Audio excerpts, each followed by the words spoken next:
کہ خدا کے لیے عقل کے ناخن لیں اور بات کو سمجھنے کی کوشش کریں. عشق کے معیارات اللہ کے محبوب صلی اللہ علیہ وآلہ وسلم نے خود طے کر دیے. آج کے معیارات تو چھوڑ دیں, نبی علیہ السلام کے مبارک زمانے میں بھی کسی نے نبی علیہ السلام سے محبت کا اظہار کیا ہے نا, اور وہ باؤنڈریز اور لمٹ کو کراس کرتا تھا, تو آپ نے اس کو بھی بین کر دیا. یہ آپ کے ویسے پنجابی کا محاورہ ہے کہ عشق دے چلے نمبر لے گئے عقل والیاں انجے ہی عمرہ گالیاں, کہ عشق کے جھلے نمبر لے گئے اور عقل والے تو ایسے ہی عمرے گزارتے رہے. سنن ابی داؤد میں صحیح سند سے حدیث ہے, سنن ابن ماجہ میں بھی ہے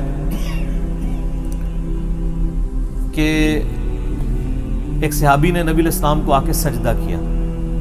آپ صلی اللہ علیہ وآلہ وسلم نے فرمایا سر اٹھا, یہ کیا کر رہا ہے؟ اس نے کہا کہ یا رسول اللہ میں ہیرا نامی گاؤں میں گیا تھا, کوفے کے پاس ایک شہر ہے, یہ گاؤں تھا, کوئی قصبہ تھا, وہاں میں نے دیکھا کہ لوگ اپنے سردار کو سجدہ کرتے ہیں, تو آپ تو اللہ کے رسول ہیں, تو میں آپ کو کیوں نہ سجدہ کروں؟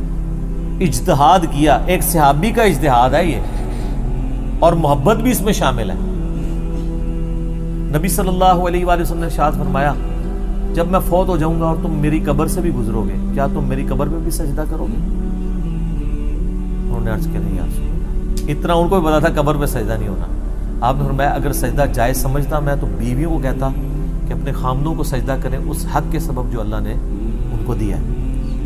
تو یہ عشق کا معیار نبی علیہ السلام نے اس کو کراس کر دیا کہ سجدہ نہیں, لمٹ کراس نہیں ہوگی. یہ کہنا کہ محبت اور جنگ میں سب کچھ جائز ہے, یہ آپ کا ایک محاورہ ہی ہے, قرآن و سنت کے ساتھ اس کا کوئی تعلق نہیں ہے.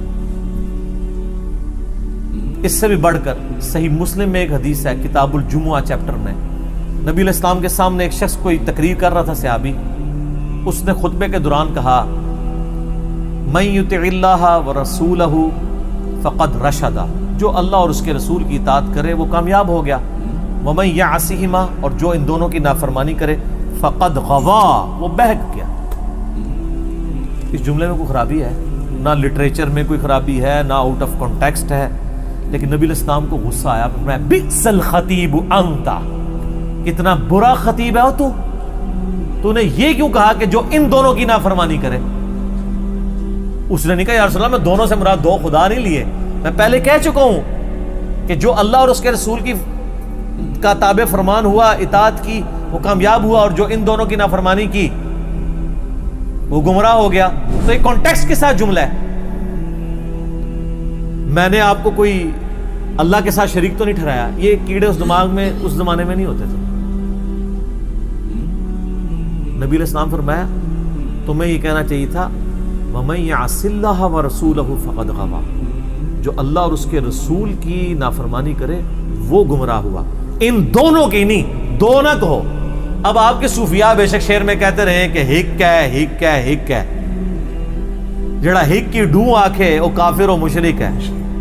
اور نبی علیہ السلام کیا فرما رہے ہیں کہ جو ہک کی ڈوں آکھے وہی موحد ہے. امام الموحدین کا فتویٰ. نبی علیہ السلام ان دونوں کے لفظ کے اوپر بھی ناراض ہیں.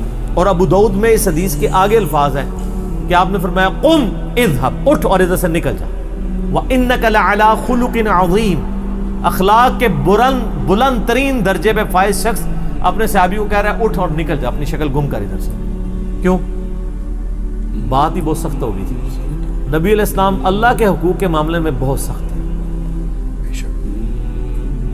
مسند احمد میں صحیح سند سے حدیث ہے, الادب المفرد میں بھی, ایک شخص نے حضور کے ساتھ محبت میں جذبات میں کہہ دیا, یہ میں سگے مدینہ کے آپ کو بتا رہا ہوں, اس کے ایکویلنٹ کتنے بڑے بڑے واقعات ہیں. سگے مدینہ تو دور تک وہاں نظر ہی نہیں آئے گا آپ کو. اس نے کہا یا رسول اللہ ما شاء اللہ وشئت, جو اللہ چاہے اور جو آپ چاہیں. آپ نے فرمایا اجعلتنی للہ ندا, کیا تو نے مجھے اللہ کے مقابلے پہ کھڑا کر دیا؟ اب پاکستانی ہوتا کہتا نہیں یا رسول اللہ میں نے اللہ کے مقابلے پہ کھڑا نہیں کیا, میں آپ کو غیر مستقل بذات, عطائی اور غیر محدود نہیں محدود مان رہا ہوں. وہ تو اللہ کا ذاتی ہے, اللہ تعالیٰ کا جو ہے وہ غیر محدود ہے اور مستقل بذات ہے. اے جتنی کہانیاں توڑے مولویوں نے کڑی ہیں نا ٹرمنالوجیز, یہ اس زمانے میں نہیں تھی. آپ نے فرمایا قل بل ما شاء اللہ وحدہ, کہہ بلکہ جو اکیلا اللہ چاہے. تکوینی امور میں، تقدیر کے معاملات میں اللہ کے ساتھ کسی کو شریک نہیں ٹھہرائیں گے۔ البتہ جو دینی معاملات ہیں وہ تو بخاری مسلم میں کئی احادیث ہیں، صحابہ کرام کو جب کوئی بات نہیں پتہ ہوتی تھی تو کہتے تھے اللہ اور اس کا رسول بہتر جانتے ہیں، تو دین اللہ اور اس کا رسول ہی بہتر جانتے ہیں۔ لیکن تکوینی امور، تقدیر سے چیزیں وہ تعلق رکھتی ہیں، وہ آپ یہ الفاظ نہیں استعمال کریں گے، وہ نبی علیہ السلام نے منع فرما دیا۔ تو اس لیے اس سارے کانٹیکسٹ میں اگر آپ کتابوں کو پڑھیں گے تو کتابوں کا خدا اور ہے اور بابوں کا خدا اور۔ سر یہ جملہ اتنا قیامت خیز ہے کہ پورے کے پورے معاملات اس کے اندر کور ہو جاتے ہیں۔ تو یہ کتابوں کا دین ہے، اس لیے ہم کہتے ہیں کہ سر صبح و شام ایک دفعہ جھوم کے کہا کریں کہ نہ میں وہابی، نہ میں بابی، میں ہوں مسلم علمی کتاب۔ ٹھیک ہو گیا؟ جزاک اللہ۔